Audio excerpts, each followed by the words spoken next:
Ya, selamat malam ya, teman-teman. Salam sejahtera buat kita semua. Bertemu kembali dalam perkuliahan kita pada malam hari ini mengenai bimbingan karir nih ya. Materi kita pada malam hari ini terkait dengan etika kerja profesional. Kerennya begitu. Baik, saya konfirmasi dahulu untuk jaringannya.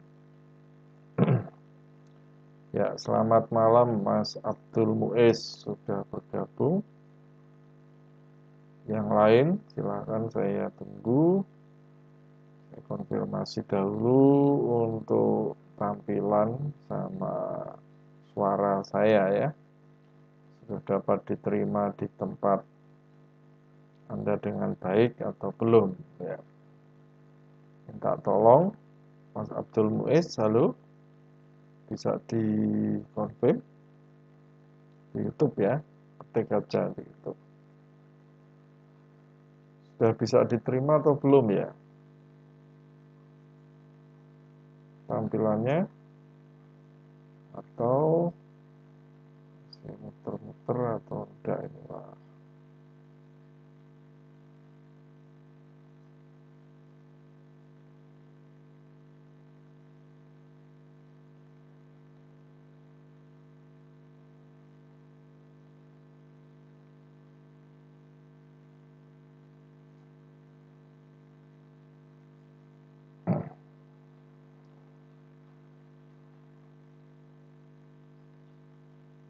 Buffering ini ya.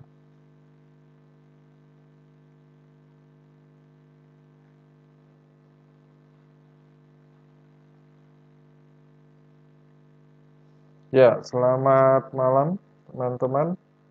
Selamat malam Mas Jafar Siddiq, Mas Indra Pradana, Wahyu Abadi, Bagus Priyanto, Kuh Cahyo, Muhammad Soni. Ya, bisa ya? Baik. Baik, terima kasih. Sudah memberikan confirm, bisa diterima suara dan tampilannya. Ya, untuk kali ini adalah teori yang ya cukup bagus ya. Artinya Anda juga harus paham mengenai etika kerja yang profesional itu yang seperti apa. Saya sampaikan ini mungkin bisa disebut, nanti kita akan bahas ciri-ciri ya. Jadi kalau ini ada di dalam diri Anda dan saya ya, mungkin bisa dikatakan Anda sudah profesional ya di dalam pekerjaan Anda sendiri, bidang Anda ya. Ini etika kerja kita seperti apa ya. Kenapa ini penting? Karena kalau nanti Anda sudah memiliki etika kerja yang profesional ini akan menunjang ya, dipastikan karir Anda. Ya. Ini pemahaman ini harus jelas karena kita tahu kalau ingin sukses ya pasti pekerjaan atau kita melakukannya itu harus dengan sungguh-sungguh. Nah, seperti apa yang profesional itu? Jadi etika kerja profesional ini diwujudkan ya untuk mengawal tingkah laku para profesional Anda semua yang rata-rata ini teman-teman yang ya, bergabung saat ini kan semuanya kebanyakan sudah bekerja ya. Anda ini para profesional. Supaya apa? Supaya Anda dapat menggunakan segala pengetahuan, kepakaran, dan kemahiran yang ada untuk tentu kebaikan semua pihak. Ini maksudnya. Ya. Kemudian profesional sendiri kalau diartikan ya, ini adalah mereka yang dapat memahami dan menghayati, ya, dalam tenan ya, bidang profesinya selalu meningkatkan pengetahuan dan keterampilan untuk menyajikan karya ya, yang terbaik tentunya pada setiap pelaksanaan tugas. Nah, inilah yang disebut dengan profesional. Kalau Anda sudah memahami dan menghayati profesi Anda, ya, dan selanjutnya ini tadi meningkatkan pengetahuan dan keterampilan, akan menyajikan yang terbaik, karya yang terbaik pada setiap pelaksanaan tugas ya, berarti Anda sudah profesional. Nah, hari ini kita akan melihat ciri-cirinya seperti apa. Nah, kita lihat ke diri kita dan juga nanti ya, harapannya kalau Anda jadi pemimpin ya, Anda bisa menerapkan juga kepada bawahan, ya, menyampaikan juga kepada bawahan terkait dengan etika kerja ini. Itu ya. Baik. Ini sedikit untuk memahami bahwa tentu harapannya kan etika kerja profesional itu terwujud. Tapi tentu ada hal-hal yang menghambat. Nah, ini perlu tahu dulu ya.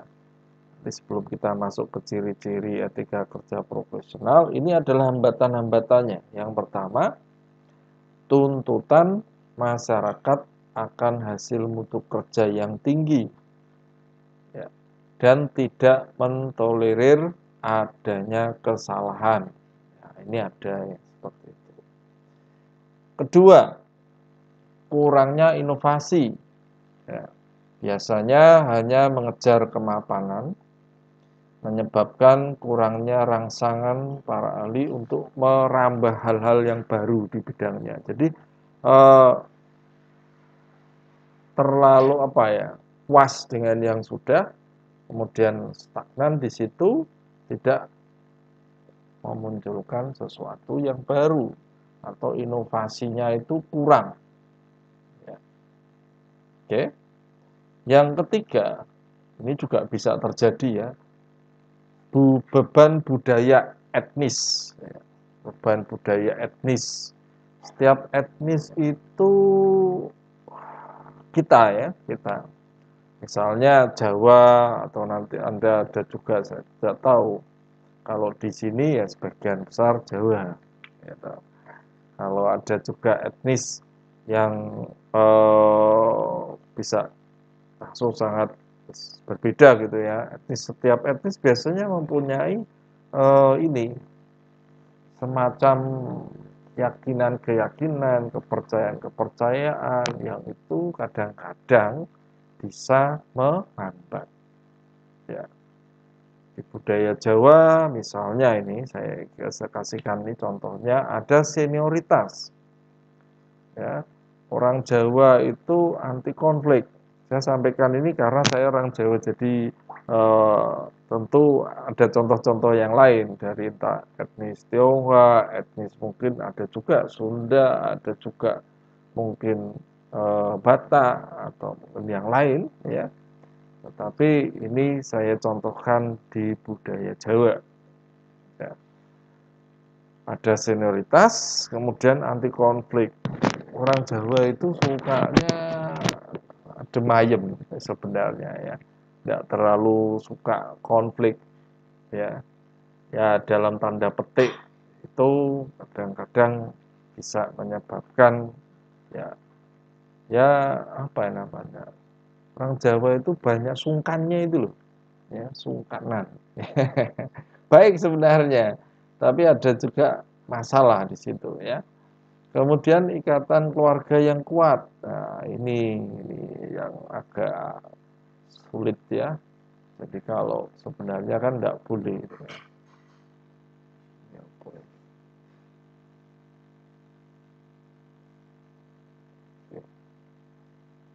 Saya nggak tahu ini ada apa ini ya. Kok jaringannya gimana ya? Bisa ya? Oh ya bisa, tidak ada masalah. Oke, muncul apa? Baik, saya kembali ya. Jadi Bahkan kalau ikatan keluarga yang kuat itu menjadi ciri yang sangat-sangat kental di etnis Jawa atau di budaya Jawa. Jadi ini juga ada kesulitan tentunya ya, ada kesulitan di situ. Jadi kalau dari keluarga ya gimana ya? Padahal kalau di dalam KKN itu ya korupsi, kolusi dan nepotisme. Nah, nepotisme ini yang berat ini ya, berat ini. Jadi ikatan keluarga yang kuat ini juga membawa kadang-kadang kita sering terjadi nepotisme gitu. Padahal itu tidak boleh ya, dalam profesional itu tidak boleh. Kemudian doktrin kehidupan spiritualistik. Nah, ini juga jadi mitos-mitos itu kadang-kadang di dalam budaya etnis itu masih muncul. Dan itu bisa menghambat juga. Tidak boleh begini, tidak boleh gini. Nah, paling banyak itu biasanya ini juga terkait dengan jenis kelamin. Wanita tidak boleh melakukan ini, melakukan ini bagiannya laki-laki, misalnya seperti itu. Itu banyak lagi ya jenisnya untuk setiap etnis. Tentu setiap etnis punya gitu. Nah ini juga bisa menghambat etika kerja profesional. Ya. Kemudian itu tadi hal yang menghambat, hal-hal yang mengancam itu juga ada. Ada paham materialisme. Materialisme ini pencapaiannya atau dia menganggap bahwa apa istilahnya material itu adalah yang paling utama. Jadi penguasaan atas material sebagai ukuran keberhasilan hidup. Jadi bukan pencapaian pengabdian, bukan tingginya ilmu atau kreativitas, tetapi diukur dengan material, harta, kekayaan. Nah, itu kalau orang kaya sudah dianggap berhasil. Gitu ya. Ini juga ini mengancam, ya, mengancam. Karena apa? Nanti akan muncul banyak ya, menghalalkan segala cara, saya berbahaya. Feodalisme, status sosial sebagai tujuan akhir peningkatan diri, ini juga bisa mengancam. Gelar keahlian sebagai status sosial dan bukan modal keilmuan untuk mencapai taraf ilmu yang lebih tinggi atau bekerja lebih baik. Jadi apa namanya? Prestis bahasanya. Kalau titelnya belakangnya itu panjang gitu ya, ya menganggap itu wah ya kita tidak bisa memungkiri memang ini terjadi ya. Kadang-kadang di lingkungan masih ada yang seperti itu ya. Atau mungkin di keluarga juga atau yang lain ya, ini juga mengancam. Kemudian kurang percaya diri sehingga enggan untuk memberikan jaminan garansi dari mutu kerjanya. Jadi kurang percaya diri, kurang komitmen terhadap kesanggupan. Dan kadang-kadang ini merasa segan untuk berbeda dengan yang lain atau tampil beda. Jadi ini kurang percaya diri ini juga mengancam. Ya. Seringkali ini masih ada di dalam. Kalau Anda bahkan saya bisa katakan kalau tidak percaya diri ini ya kemungkinan besar Anda tidak bisa ya profesional ya tidak bisa memiliki etika kerja profesional. Nah untuk menjelaskan ini ya kita akan melihat ciri-cirinya dan pedoman yang mungkin patut untuk menjadi panduan kita. Ya. Ini mungkin ya bisa jadi bisa lebih dari 7 ini ya sebenarnya. Ini saya ambil dari buku ya dan itu terkait dengan bagaimana profesional masyarakat dan kerja itu menganggap ya, kalau dia memiliki ini, nah itu sudah profesional. Ya, beberapa buku mendukung untuk itu. Nah, ada 7 ini. Coba Anda perhatikan ya. Yang pertama cemerlang atau kemauan yang keras. Ya, cemerlang itu, nah, cemerlang kan agak sulit ya. Kemauan yang keras itu mungkin lebih jelas ya. Sikap berinisiatif atau sikap kreatif. Ketiga, niat yang betul. 4, bertanggung jawab terhadap masyarakat atau dalam hal ini menepati janjinya. Ya. 5, memiliki komitmen terhadap kerjanya. 6, jujur. 7, bersyukur. Jadi kalau kemarin di awal-awal kita mempelajari perilaku individu, sekarang kita akan melihat kalau Anda memiliki ini, sifat-sifat ini ada di dalam diri Anda, di dalam pekerjaan Anda dianggap profesional. Ya, etika, memiliki etika kerja profesional. Gitu ya. Oke. Sedikit untuk saya jelaskan yang dimaksud dari 7 ini ya. Tentu saya jelaskan mungkin untuk memperjelas saja. Ya, untuk memperjelas. Jadi mereka yang bekerja dengan cemerlang ini biasanya tidak melakukan tugasnya dengan sambil lalu saja, biasanya gitu. Atau setengah-setengah. Jadi naik kerja itu setengah-setengah itu bukan yang ini. Tidak menganggap pekerjaan dan tugas hariannya sebagai beban atau suatu rutinitas yang membosankan. Ini orang yang punya apa ya, kecemerlangan ya, kemauan yang keras juga. Mereka melaksanakan pekerjaannya dengan sungguh-sungguh, ini yang digarisbawahi itu ya. Apabila mengalami kesulitan dalam melaksanakan tugasnya, dia akan selalu mencari jalan untuk mengatasi atau menyelesaikan masalah itu. Ya. Dia juga tidak mudah putus asa, tidak mudah patah semangat. Ya. Mereka juga memiliki disiplin diri yang kuat, akan bisa bekerja dengan baik. Ya. Harus Anda perhatikan. Jadi kalau Anda memiliki kemauan kerja yang keras dan punya disiplin ini, nanti harapannya Anda dimanapun dalam semua keadaan, pasti Anda bisa bekerja dengan baik. Itu ya, ada kemauan kerja loh ya, jangan salah ya. Bukan hanya sekedar kemauan kita, keinginan kita yang ngotot gitu, tapi ini lebih kepada kemauan kerja yang keras.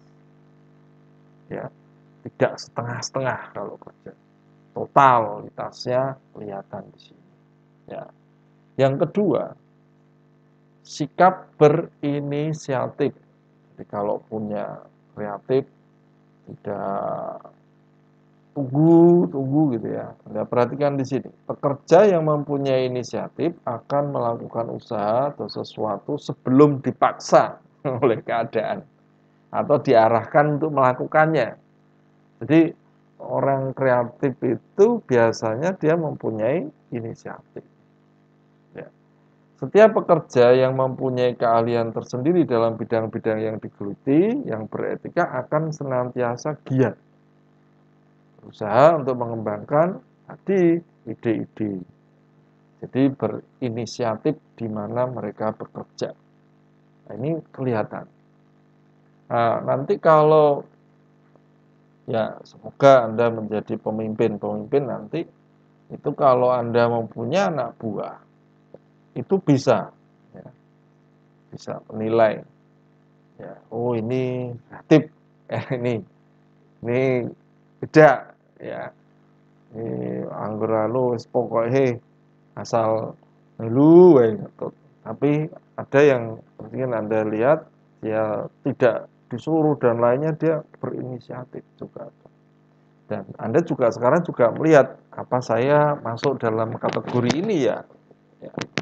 Apakah saya itu lebih banyak diamnya dalam arti itu tidak ada sumbangsih untuk berinisiatif, ide-idenya itu bagaimana, atau lebih cenderung ya ikuti perintah saja ya, perintah baru dilakukan.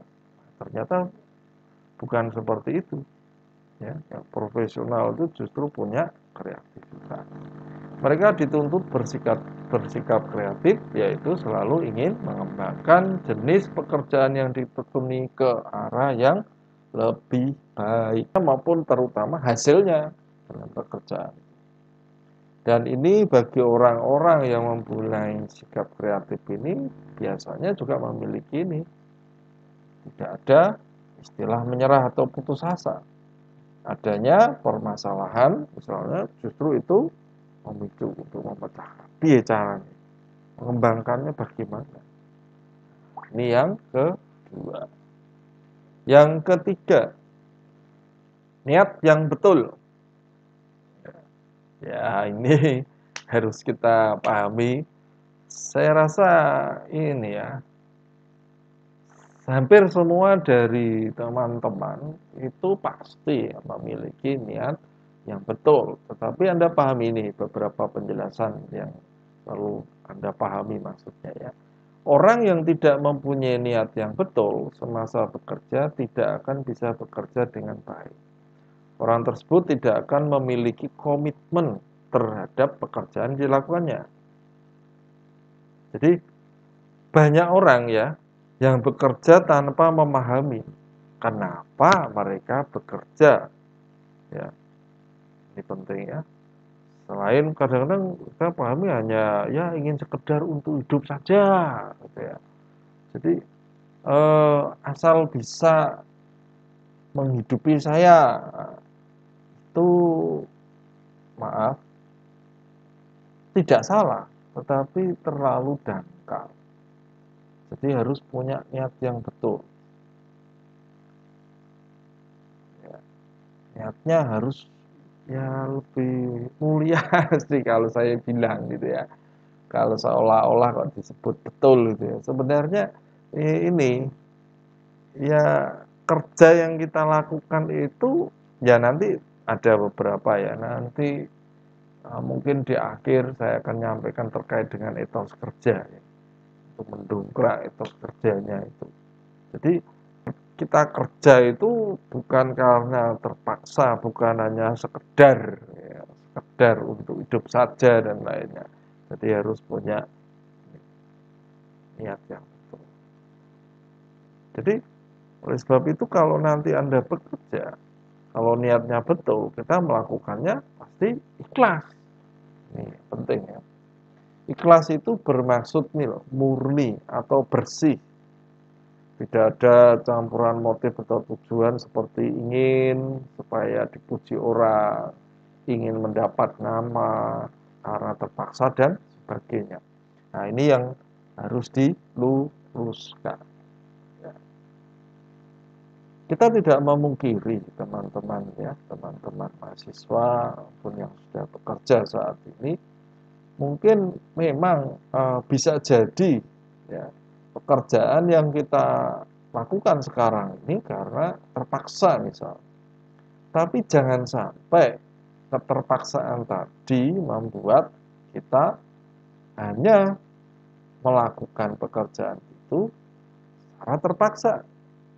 Tapi ubahlah, ya, ubahlah sehingga kita bekerja ini dari situ ikhlas untuk apa? Murni bersih, tidak ada keinginan yang lain tadi. Ya, ya. Kalau bahasa ya teman-teman yang lebih ke spiritual gitu ya, ya bekerja itu ibadah misalnya. Nanti kita bahas itu di minggu-minggu yang akan datang ya. Itu untuk menunjukkan. Tapi ini saya nyampaikan dulu ciri-ciri untuk ketika kerja profesional. Nanti terlalu melebar. Yang ketiga ini tadi niat yang betul. Yang keempat, bertanggung jawab terhadap masyarakat serta menepati janji. Ya. Jadi etika kerja profesional turut menekankan tanggung jawab pada masyarakat. Ternyata seperti itu. Ya. Jadi kalau orang yang punya profesionalisme ternyata tidak hanya untuk mementingkan keuntungan semata-mata diri kita, tetapi juga memikirkan dampak terhadap masyarakat dan lingkungan. Tanggung jawab pada masyarakat ini penting, teman-teman ya. Karena kalau nanti Anda punya banyak proyek atau yang lainnya, kalau melupakan ini nanti akan menimbulkan masalah. Jelas? Nah, dalam hal ini mungkin Anda tidak mulu-mulu ke apa ya? Ke tadi bertanggung jawab pada masyarakat. Sebenarnya kalau Anda di dalam pekerjaan maupun di lainnya itu sesuai apa yang Anda lakukan sesuai ya dan Anda mau menepati janji Anda itu sudah luar biasa. Itu yang penting ya. Jadi jangan mudah juga membuat janji kalau sulit dilaksanakan. Jadi kalau apa yang kita katakan, apa yang perjanjian itu ya harus dilakukan, ya ditepati lah bahasanya. Jadi kalau kita apalagi kepada orang lain sekitar kita maupun masyarakat, termasuk keluarga, kalau misalnya Anda janji di keluarga. Ya. Jadi etika ini bukan hanya bisa diterapkan di dalam pekerjaan, tetapi juga di lingkungan kita. Ya. Menepati janji itu kan bukan hanya di pekerjaan, ya. Tapi kalau dalam konteks ini, ya ini merupakan ciri orang yang mempunyai etika kerja profesional. Itu menepati janji. Oke, jelas ya? Kelima, memiliki komitmen terhadap kerjanya. Nah, ini komitmen. Komitmen yang dimaksudkan adalah ini, menunjukkan perhatian dan sungguh-sungguh terhadap apa yang dilakukan, sehingga menyumbang ke arah berhasilnya mutu kerja yang cemerlang tadi, mutu kerjanya yang luar biasa. Jadi perhatian dan bersungguh-sungguh, itu yang dimaksud dengan komitmen. Jadi keberanian Anda bertindak untuk ya, melakukan pekerjaan tersebut, ya tentu dengan otomatis dengan perhatian dan bersungguh-sungguh tadi, itu adalah komitmen Anda terhadap pekerjaan Anda. Anda yakin dengan pekerjaan, tetapi komitmen itu sudah merupakan tindakan keberaniannya. Kalau masih hanya keinginan itu belum, ya. Jadi keberanian untuk bertindaknya itulah komitmen. Ya, dengan sungguh-sungguhnya tadi. Kalau keinginan banyak orang bisa jadi saya juga ingin Pak melakukan itu dengan sungguh-sungguh, tapi yang dimaksud komitmen ini menunjukkan langsung dilakukan sehingga yang dimaksudkan di sini ukurannya adalah hasil atau mutu kerjanya itu terlihat di situ. Ya. Kerja yang dilakukan haruslah senantiasa mencari peluang-peluang untuk meraih keberhasilan dalam bekerja. Itu tadi yang karena sungguh-sungguh. Peluang mesti dicari dan itu bukan hasil pemberian. Kalau begini, ada konsep di mana kadang-kadang peluang untuk kesempatan itu pikirnya ya, itu tiba-tiba bahasanya mak bedundu gitu ya. Terus muncul terus Anda dapat ya. Nah, itu oke lah, itu bisa jadi memang pernah atau ada. Kalau itu memang dari yang kuasa bisa saja terjadi. Tetapi bagi orang-orang yang rasional, peluang itu bisa dihasilkan, dicari, jadi untuk memperoleh kesempatan peluang itu diusahakan. Ya. Jadi bukan terus berduduk begitu. Itu orang yang sungguh-sungguh dalam komitmennya tidak seperti itu. Ya. Bertahap meningkatkan keberanian untuk memberikan jaminan komitmen terhadap mutu kerja serta menegakkan kesadaran hukum. Ini salah satunya. Kokoh menjaga reputasinya, satu kata dengan perbuatan. Apa yang dikatakan yaitu yang dilakukan. Ya. Teguh menepati komitmennya dan dapat diandalkan. Ini yang dimaksudkan untuk yang kelima. Oke, baik. Sekarang yang keenam, jujur.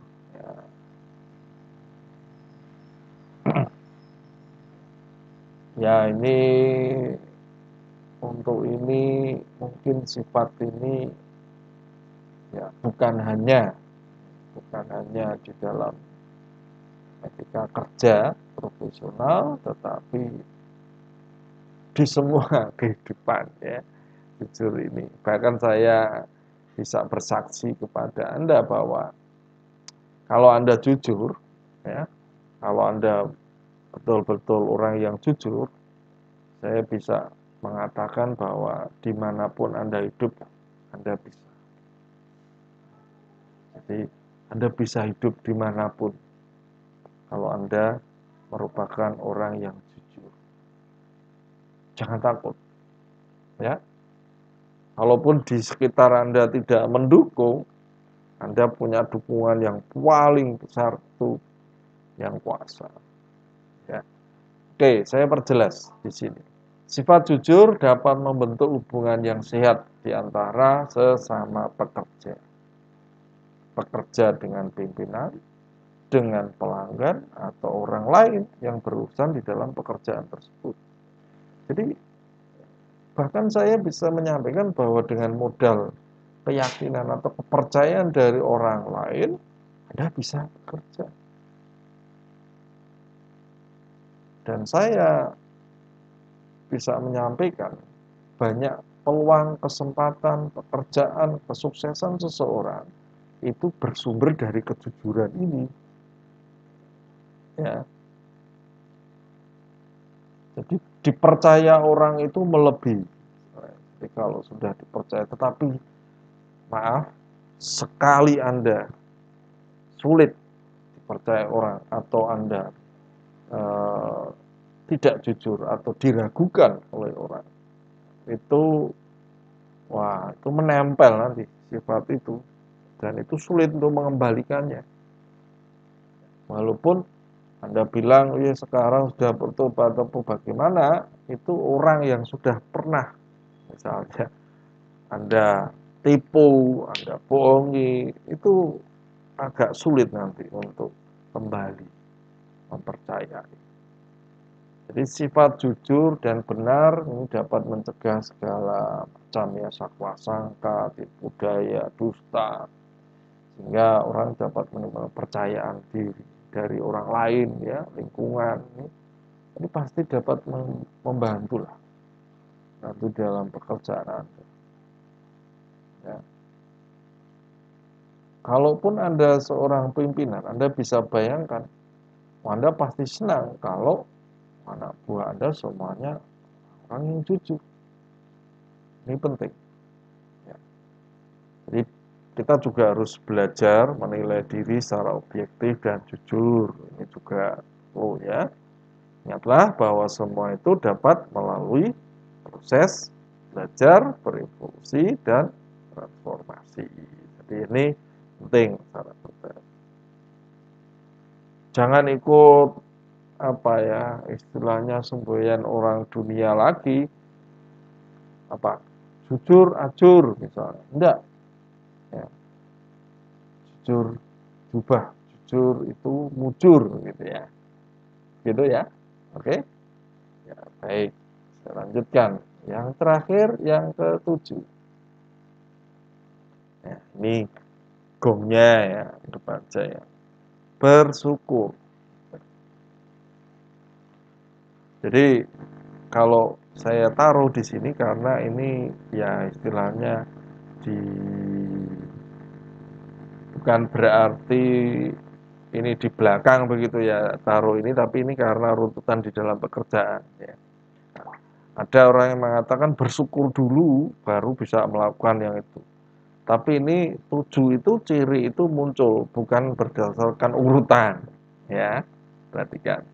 Jadi bersyukur adalah sebenarnya bentuk ucapan terima kasih kita kepada Tuhan yang memberikan anugerah kepada Anda dan saya.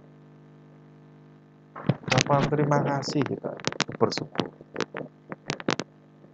Jadi apa yang kita terima saat ini itu anugerah. Kalaupun Anda hebat, ya, berkati oleh Tuhan, dirahmati oleh Tuhan, mempunyai banyak kerjaan yang sukses, semuanya itu kita pahami adalah anugerah. Walaupun ya, maaf, itu memang ada jerih lelah Anda di situ. Tetapi ya bagi orang yang beriman, Anda juga tahu bahwa kita mempunyai Tuhan. Ya, segala sesuatu keberhasilan kita itu tanpa ridhonya, tanpa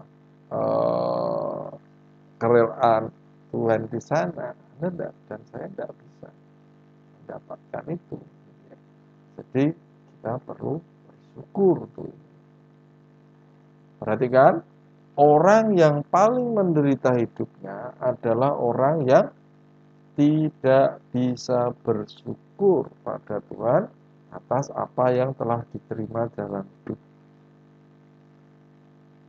Dia tidak bisa bersyukur atas ya berkat, kekayaan, kelimpahan, prestasi, kerjaan, kemampuan, keahlian, apapun. Semuanya serba apa? Komplain. Ya. Sulit sedikit menderita komplain pada Tuhan. Aku kok begini, yang lain enggak. Ya, ini orang yang paling menderita. Orang yang paling menderita selalu menyalahkan Tuhan. Oke.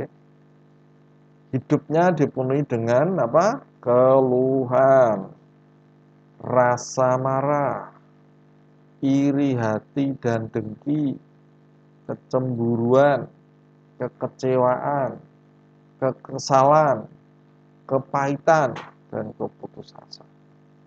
Biasanya. Oke. Jadi kalau ini ada di dalam diri kita atau saya dan Anda itu dikit-dikit udah ngamuk, udah marah-marah, iri hati, ya warning, langsung kembali, ingat ya. Kalau teman saya misalnya kita bertakabur, dia bilang istighfar, ya, menyeru nama Tuhan, itu juga